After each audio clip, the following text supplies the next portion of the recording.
जय जय रघुवीर समर्थ।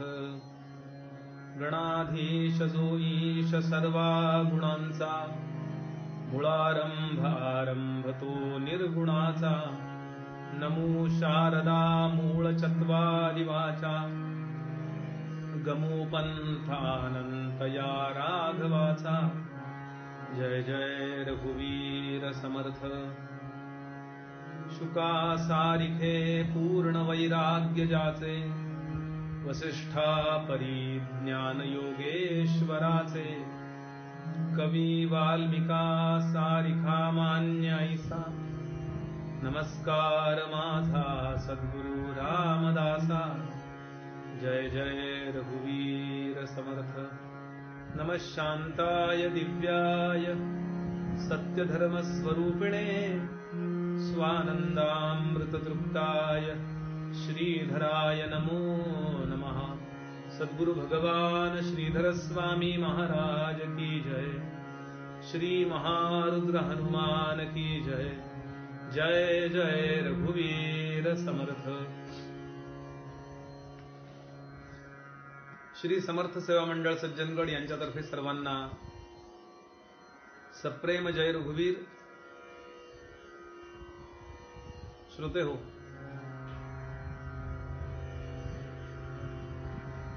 पौर्णिमेपर्यंत हनुमान जयंतीपर्यंत आपण श्री आत्माराम नावाच्या ग्रंथाचा थोडासा विचार करण्याचा एक नम्र प्रयत्न केला।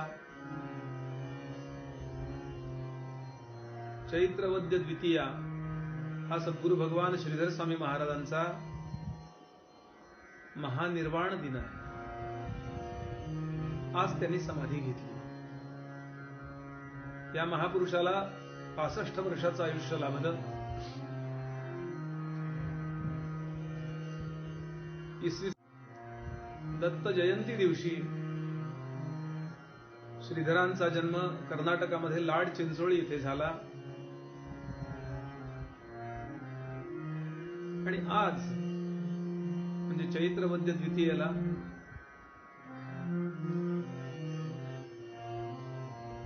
इसवी सन 1973 ला स्वामी महाराजांनी कर्नाटकात वरदहळ्ळी किंवा वरदपूर असं ज्याला म्हणतात, इथे ओमचा उच्चार करून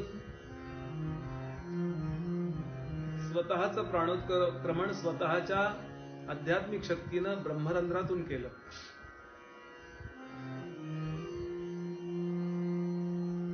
स्वामींच्या जन्माला काही परंपरा आहे। महापुरुष असे कुणाकडेही जन्माला येत नसतात। अत्यंत पुण्यवान ते महापुरुष जन्माला येण्याकरता ते तसं घर पाहतात। ज्या घराण्यामध्ये दत्तभक्ती आहे, स्वतः श्रीधरांचे पिता श्री नारायणराव आणि आई कमलादेवी यांनी अनेक वर्ष गाणगापूरला अनुष्ठान केलं, सेवा केली। ओले त्यांनी प्रदक्षिणा घातल्या, गुरुचरित्राची पारायण केली आणि त्यानंतर प्रत्यक्ष दत्तप्रभूंनी दृष्टांत देऊन सांगितलं की माझ्या अंशे करून तुमच्या पोटी असा मुलगा जन्माला येईल, तो संपूर्ण कुळाचा उद्धार करील। श्रीधरांचं बालपण अत्यंत खडतर गेलंय। ही मंडळी देगलूरून हैदराबादला आली। वडिलांचं निधन झालंय। अत्यंत गरिबी। हैदराबादच्या विवेकवर्धिनी शाळेमध्ये हा मुलगा शिकतोय। आई गेली, बहीण गेली आणि हा एकटा श्रीधर पुण्याला येऊन राहिला। आज ज्याला पुण्यात विद्यार्थी गृह म्हटलं जातं, त्या काळी त्याचं नाव आहे अनाथ विद्यार्थी गृह। इथे हा मुलगा राहतो, बरोबरच्या मित्रांना मदत करतो, भिक्षा मागून उदरनिर्वाह करतो आणि नेहमी पहिला येतो। वेदांवर विलक्षण निष्ठा। श्रीधरांचं बालपण हैदराबादला गेलंय। आदरणीय के.व्ही. बेलसरे गोंदवल्याचे मोठे अधिकारी सत्पुरुष यांनी एका प्रवचनात सांगितलं की श्रीधर स्वामी आणि मी लहान असताना बरोबर खेळलोय त्या भटजी बापू आश्रमामध्ये.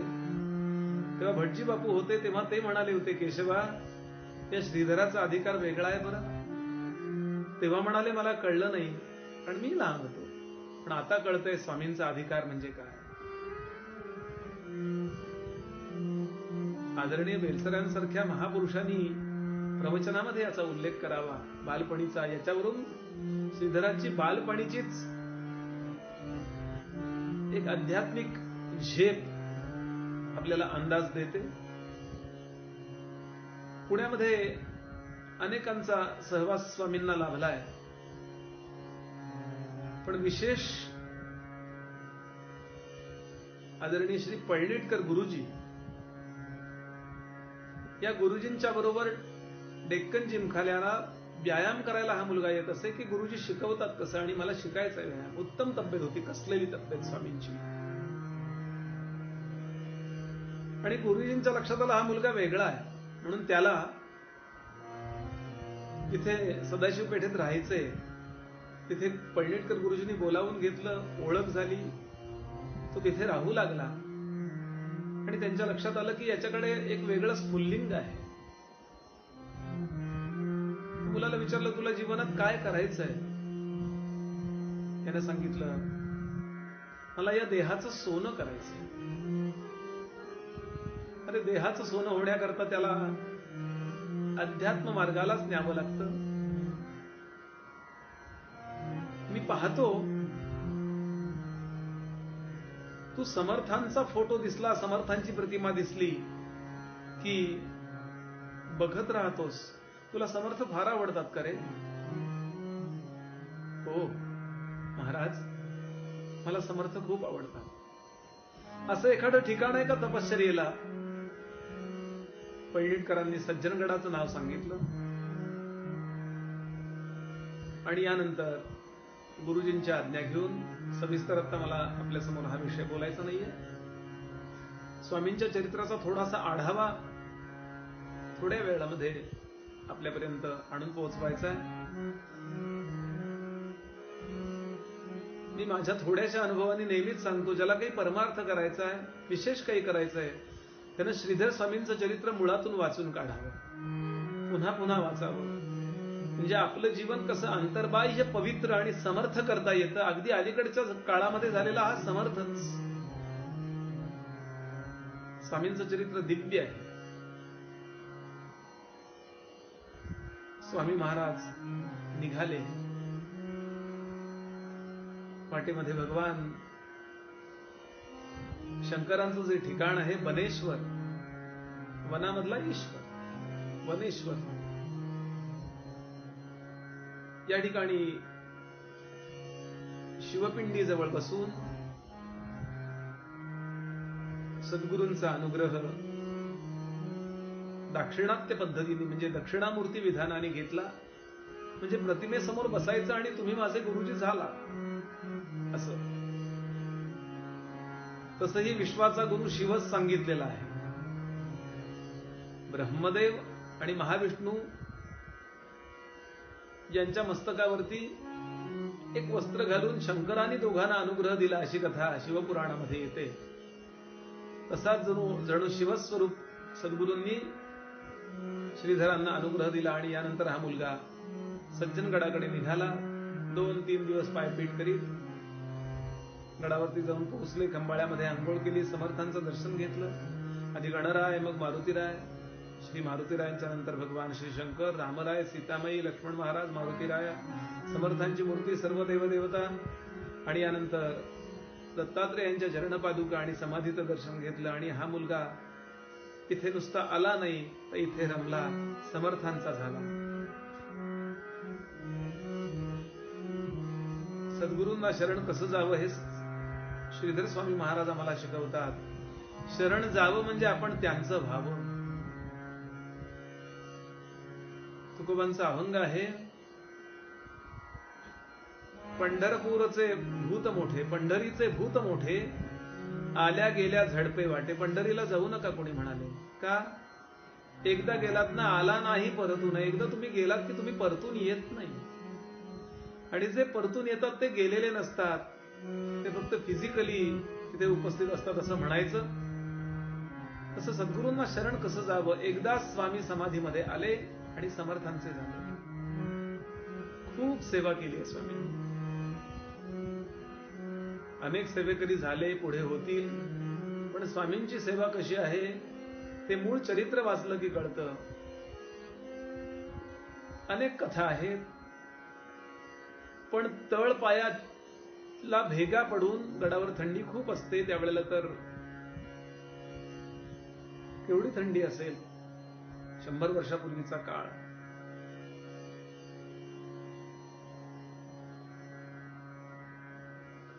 (1927) वगैरे साल असेल. हा मुलगा दसऱ्याला घरून निघाला, 2-3 दिवसांनी इथे आला. स्वामींच्या तळ पायाच्या आकाराची रक्ताचे ठसे उमटत असत पाणी नेताना, असं वर्णन आहे. आणि स्वामींनी नंतर सांगितलंय की कशी सेवा करावी. या देहाची लखतर झाली पाहिजे. मनुष्य देहाचं रक्षण करून बाकी सगळं करतो. पण मी केव्हा तरी बोललो असेल आपल्याशी, तुका म्हणे भावे देहासी उदार, मग हा नारायण कृपा करो. इतक्या श्रद्धेने, इतक्या सेवाभावानी सेवा करतायत. शरीराने सेवा चालू आहे, तुझे कारणी देह माझा पडावा. पण अंतःकरणामध्ये पुढे दत्ताबुवा रामदासी, श्रीधर स्वामींच्या पहिल्या शिष्यांपैकी काही, त्यातले एक दत्ताबुवा, त्यांनी प्रश्न विचारलाय स्वामींना, स्वामी तुम्ही सेवा केलीत म्हणून समर्थांनी तुमच्यावर कृपा केली का? स्वामींचं वाक्य आहे, सेवा तर आहेच म्हणाले दत्ता, पण सेवा करीत असताना मी समर्थांचा विचार करायचो. तांब्या घासताना केवळ तांब्या घासणं हा भाग नाहीये. या तांब्यातून माझे समर्थ पाणी पितात, जिवंत आहेत, ते समाधिरूप नाहीयेत. असं वर्णन आहे की स्वामी महाराज परळीकडूनच रस्ता होता तेव्हा, जेव्हा गडावर जायला सुरुवात करत त्यावेळेला त्या सज्जन गडाला साष्टांग नमस्कार घालत प्रत्येक वेळी. का? या गडाच्या कणाकणात समर्थ राहतात. सह्याद्री गिरीचा विभाग विलसे, मंदार शृंगापरी नामे सज्जन जो नृपे वसविला, श्री उर्वशीचे तिरी. साकेताधिपती कपी भगवती, हे देव ज्यांचे श्री, तेथे जागृत रामदास विलसे, जो या जना उद्धरी. असं जे अनंत कवींनी लिहून ठेवलंय ते खरं आहे 100%. म्हणून पूर्ण गडाला नमस्कार.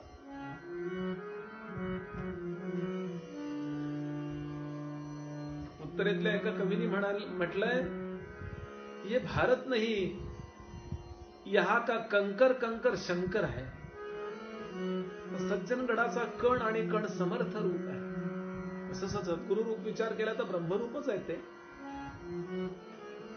पण प्रकट होण्याकरता आपण जिथे सेवा करणार आहोत त्या गडावरती स्वामींनी खूप तन आणि मन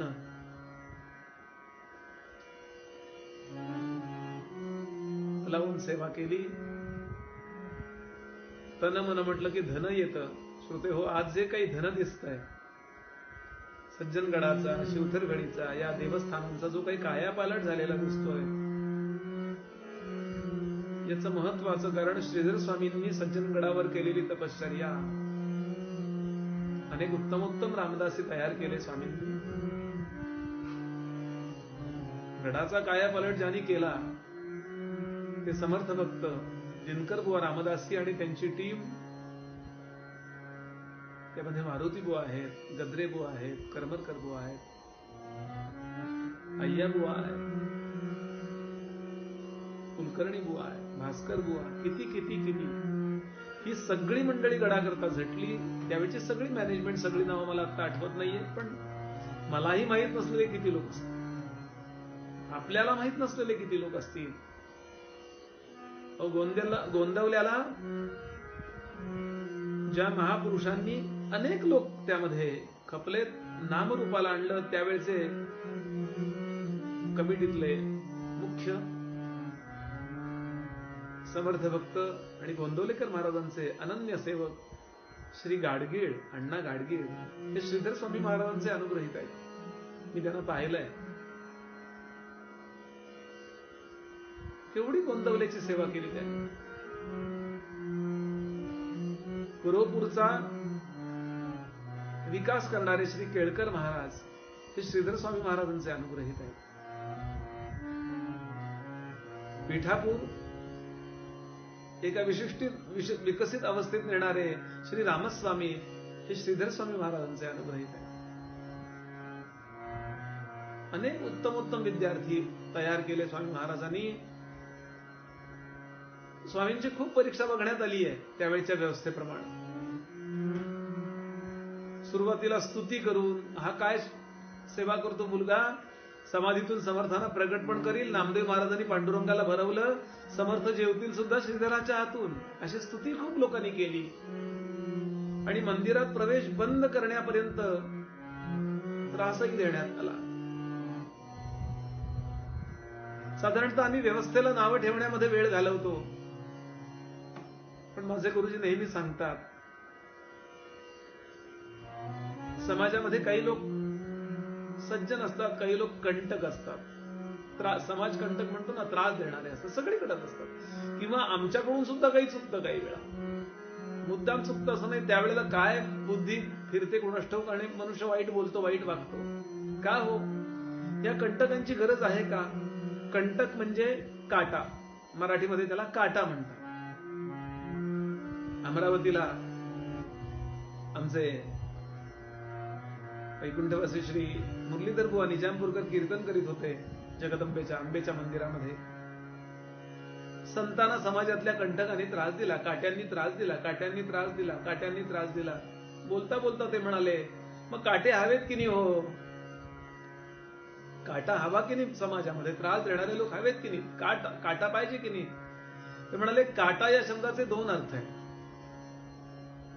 काटा म्हणजे टोचणारा कंटक, आणि काटा याचा अर्थ ज्याने तुलना केली जाते तो काटा. तराजू. हा संत आहे का असंत आहे? इतकं दुःख भोगून सुद्धा कधी हा वाईट वागतो का नाही? हा साधू आहे का असाधू आहे?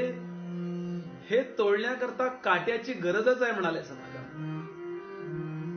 म्हणून शहाण्या माणसाच्या किंवा जो खरा गुरुकृपा प्राप्त आहे अशाच्या मुखातून कधी कोणाची निंदा येणार नाही. स्वामींनी कधी कोणाची निंदा केली नाही. समर्थांनी कधी समाजाची निंदा केली नाही. इतका त्रास दिला हो, मला त्या देगावच्या पाटलानं पाठ फुटेपर्यंत मारला हो, मी एवढं समाज कार्य करतोय पण याची नोंद नाही हो. नो, उलट त्याच्यावर कृपा केली. एवढी मोठी ज्ञानेश्वरी ज्ञानोबांनी कुठं नाव ठेवलंय का हो? म्हणून मी नेहमी सांगतो की स्तुती आणि निंदा या दोन्हींना फार मोठी माणसं फारशी शरण जात नाहीत. असो, मंदिर प्रवेश बंद झाल्यानंतर स्वामींच्या चरित्रात वर्णन आहे, मध्यरात्री स्वामी गडावरच्या मंदिराच्या समोर जे पितळी कासव आहे तिथे बसत मध्यरात्री, आणि तिथे बसून अश्रू ढाळत, रामराया समर्था, माझं काय चुकलं म्हणून मला प्रवेश बंद आहे? मी का नाही तुमच्या दर्शनाला येऊ शकत? काय असेल भाव हो?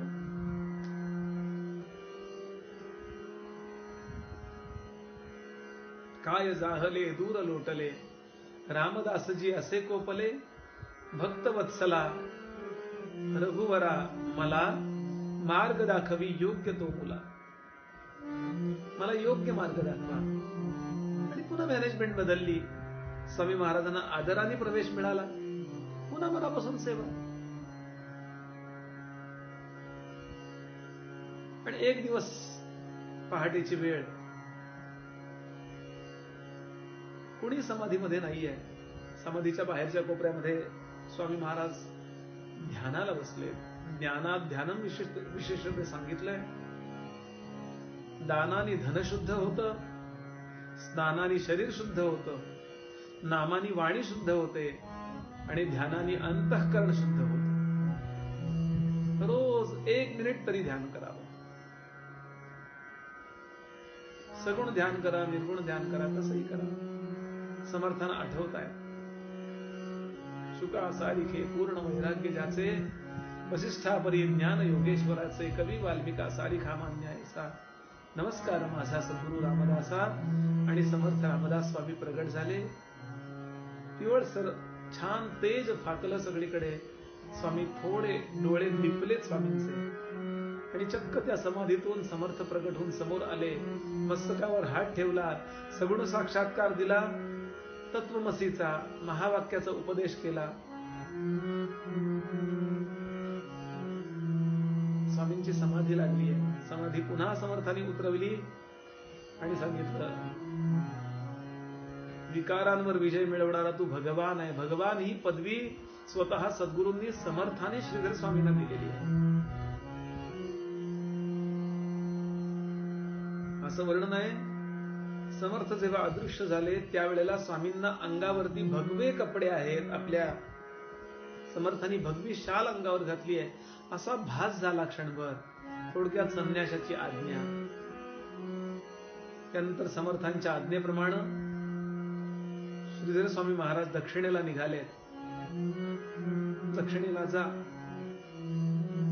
वाटेमध्ये मारुतीरायांचं दर्शन घेत घेत घेत स्वामी महाराज सर्वप्रथम पोहोचलेत गोकर्णाला. गोकर्णाला अष्टबंध नावाचा मोठा कार्यक्रम असतो.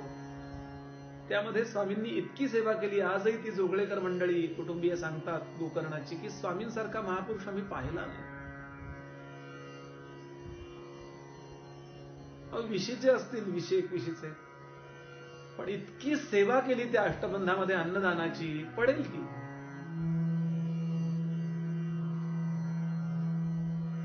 आणि जोगळेकर गुरुजींनी विचारलं, किती माणसं जेवली रे आज?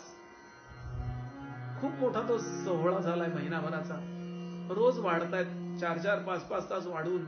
पर पहाटपासून रात्रीपर्यंत अक्षरशः देह झिजवलाय त्या अष्टबंधाच्या वेळेला भगवान शंकरांच्या सेवेमध्ये गोकर्णा करता. आणि विचारलं, किती माणसं जेवली असतील रे? स्वामींच्या मुखातून गीतेतला एक श्लोकार्ध बाहेर पडला.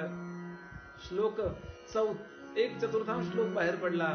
एकांशेन स्थितो जगत्. भगवान अर्जुनाला सांगतात, हे जे अनंत कोटी ब्रह्मांड आहेत ती माझ्या एका अंश एवढी सुद्धा नाहीये. त्यातले किती जेवले?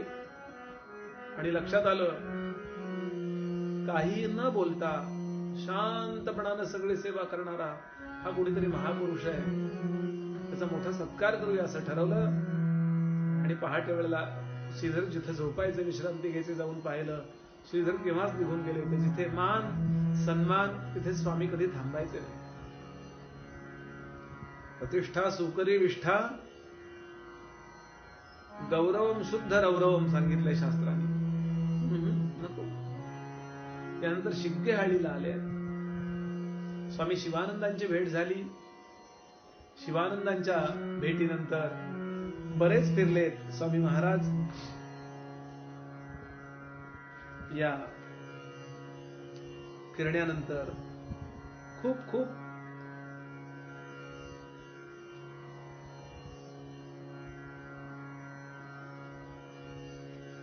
मोठं चरित्र आहे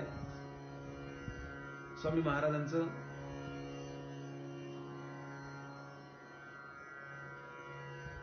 पुन्हा शिग्गेहाळीत येऊन एक मोठी तपश्चर्या केली. पुन्हा गडाचं आकर्षण वाटतंय, समर्थांची आठवण येते म्हणून पुन्हा गडावर आले. आणि एक महत्वाचा मुद्दा, 41 साली दासनवमी उत्सवाला स्वामी महाराज गडावरती आहेत. आणि पुन्हा 42ला कर्नाटकामध्ये निघाले. कर्नाटकात पुन्हा शिग्गेहाळीला आले. शंकरानंद स्वामी महाराज यांचा सहवास मिळाला, शिवानंदांचा सहवास मिळालाय. आणि संन्यास घेण्याची प्रेरणा समर्थाने दिली. आणि म्हणून 1943च्या विजयादशमीला श्रीधर स्वामी महाराजांनी चतुर्थाश्रम धारण केला. नाव श्रीधरच ठेवलं. पुढे पालुपत तयार झाले शिष्यमंडळींकडून. सद्गुरू भगवान श्रीधर स्वामी महाराज की जय. खूप मोठी ग्रंथरचना स्वामी महाराजांकडून रचली गेली. एक महान ग्रंथ केव्हा तरी वाचावा जीवनात. आर्य संस्कृती, ज्ञानयोग, अमृतवाणी, मधुरवाणी, दिव्य संदेश, उज्ज्वल संदेश. स्वामींची शतपत्र उपलब्ध आहेत. अनेक पत्र आहेत, पण त्यातली 100 निवडून रोजचं एक छोटं प्रवचन, 365 प्रवचन आहे. स्वात्मनिरूपण हा आत्मज्ञानाला वाहिलेला ग्रंथ आहे. तसं समर्थांचा आत्माराम ग्रंथ आहे, तसा स्वात्मनिरूपण नावाचा स्वामींचा असामान्य ग्रंथ आहे. आर्यावृत्तामध्ये बराचसा आहे हा. पूर्वी सज्जनगडावर असताना बुवांनी आमचा थोडासा अभ्यास घेतला होता याचा. मोक्ष संदेश, भक्तियोग, दत्त स्तोत्र तर स्वामींनी खूप रचली आहे. इंग्लिश पुस्तकं सुद्धा खूप आहेत. श्रोते हो, ज्ञानेश्वर महाराजांनी तसा हरिपाठ केला, तसा श्रीधर स्वामी महाराजांनी रामपाठ केलेला आहे. अनेक ठिकाणी तो म्हटला जातो. श्रोते हो, 48 साली स्वामी महाराजांनी प्रेरणा दिली की एक समर्थांची सेवा करणारी जी मंडळी आहे, शिष्य मंडळी आहेत, त्यांनी काही एकत्र येऊन असं काही एक कमिटी, एक स्ट्रक्चर तयार करा म्हणून समर्थ सेवक मंडळ असं एक तयार करण्यात आलं. पुढे 50 साली त्याचं नाव समर्थ सेवा मंडळ झालं. ते रजिस्टर्ड पण झालं. आणि या समर्थ सेवा मंडळाच्या माध्यमातून गडाचा खूप विकास झाला. मंदिरांचं बांधकाम असेल, मठाचा जीर्णोद्धार असेल, अनेक इमारती बांधणं असेल, गडावरती इलेक्ट्रिकची सोय करणं असेल, समर्थ कल्याण पाणी योजना याद्वारे पुरमोडीचं पाणी गडावर आणणं असेल, गावोगावी समर्थांच्या पादुका नेऊन हजारो भक्तांना समर्थांच्या वाङ्मयाशी आणि समर्थांच्या या तीर्थक्षेत्राशी जोडणं असेल, पत्रद्वारा दासबोध अभ्यास याद्वारे लोकांच्या घरी पत्राद्वारे दासबोध पाठवून आणि पत्राद्वारे त्यांचं उत्तर मागवून हजारो लोकांपर्यंत समर्थांचं वाङ्मय पोहोचवणं असेल, हे जे स्वामींच्या आशीर्वादानं समर्थ सेवा मंडळाने कार्य केलंय याला तोड नाही. आजही कार्य सुरू आहे. अनेक निस्पृह रामदासी, स्वतः दिनकर बुवांचं नाव मगाशी मी घेतलंच, त्यानंतर मारुती बुवा रामदासी, आत्तांचे योगेश बुवा रामदासी आणि त्यांची टीम,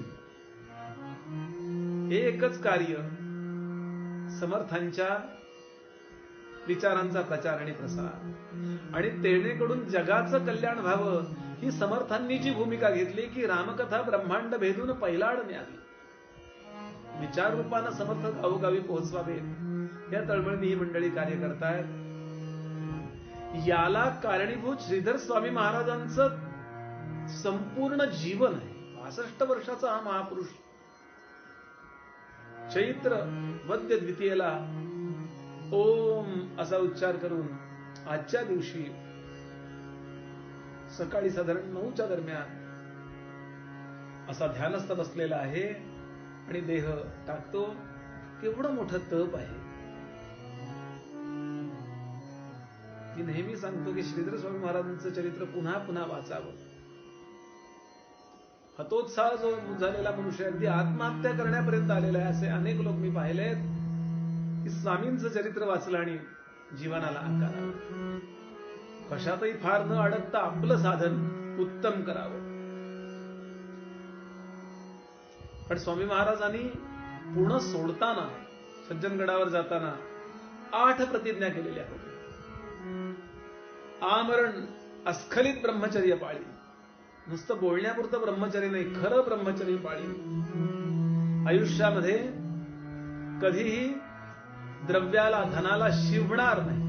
आसक्ती तर नाहीच, पण शिवणार पण नाही. खूपच आग्रह झाला, काही ठिकाणी अशी वेळ येऊ शकते, तर त्याचा उपयोग धर्मकार्याला, सत्कार्याला करील. तिसरी महत्वाची गोष्ट, कुठेही मठपती होणार नाही, कुठेही अधिकार नाही. जीवन माझं समर्पित असेल, उदाहरणार्थ हनुमंतांचं जीवन.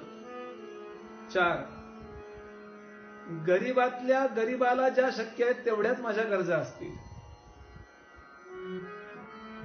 आपण स्वामींच्या छाट्या बघा, स्वामींचे दर्भासन बघा, किती साधा राहिला महापुरुष.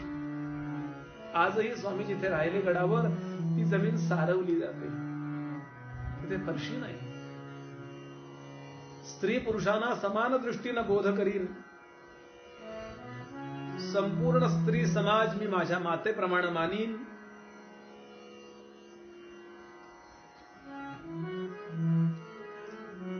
सगळं जीवन समाजाच्या कल्याणाकरताच वेचीन आणि होईल तेवढा माझ्या क्षमतेचा पूर्ण वापर करून धर्माचा, वेदांचा, शास्त्रांचा प्रचार करण्यामध्ये जीवन व्यतीत करीन. बस. आणि हे पुन्हा या 8 गोष्टीच्या खाली स्वतःचा साक्षात्कार साधून. म्हणून कवींनी म्हटलंय, समर्थांची मूर्ती, समर्थांची मूर्ती पुनरपि जगी ही प्रगटली. जनोद्धारासाठी सतत फिरली मेदिनीतली. जयांच्या वास्तव्ये वरद नगरी होय वरदा. मनी त्या चिंतावे सतत भगवान श्रीधर पदा. सद्गुरु भगवान श्रीधर स्वामी महाराज की जय. आज सुद्धा स्वामींचं स्मरण जरी केलं किंवा नमःशांताय दिव्याय सत्य धर्म स्वरूपिणे स्वानंदामृत तृप्ताय श्रीधराय नमो नमः हा थोडासा जप जरी केला तरी भक्तांच्या मनोकामना पूर्ण होतात. किती किती चमत्कार आहेत स्वामींचे. स्वामी असताना सुद्धा आणि आज स्वामींनी देह ठेवल्यानंतर इतकी वर्ष झाल्यानंतर सुद्धा त्या स्वामी महाराजांना नमस्कार करूया आणि तळमळीने प्रार्थना करूया, महाराज पुन्हा एकदा तुम्ही जन्माला या किंवा अशी कृपा दृष्टी ठेवा की जेणेकरून समर्थ संप्रदाय पुन्हा एकदा छान बांधला जाईल. सगळी माणसं पुन्हा एकदा एकत्र येऊन जबरदस्त असं धर्मकार्य करतील. समर्थांना आवडणारं कार्य या संप्रदायाच्या पुढच्या लोकांकडून करून घ्या अशी तळमळीने प्रार्थना करूया. इथेच थांबतो. सर्वांना अभिवादन. सज्जनगडावरती श्रीधरकुटीत अवश्य जा. स्वामींनी तपश्चर्या केलेलं ठिकाण श्रीधरकुटी आहे. समाधीचं दर्शन तर आपण घ्यायचंच, पण श्रीधरकुटी हे स्वामींचं तपश्चर्या ठिकाण आहे. वरदपूरला जा. मी नेहमी सांगतो, अनुग्रह घेण्याची जर तळमळ असेल तर गडावरती अनुग्रह घ्या, नाहीतर वरदपूरला अनुग्रह घ्या. आज सुद्धा चमत्कार स्वामींच्या जीवनामध्ये जसे झाले तसे आजही चमत्कार अनेक होतात. असो, श्रद्धा आणि विश्वास या 2 गोष्टी प्राप्त असतील तर स्वामी आजही आहेतच.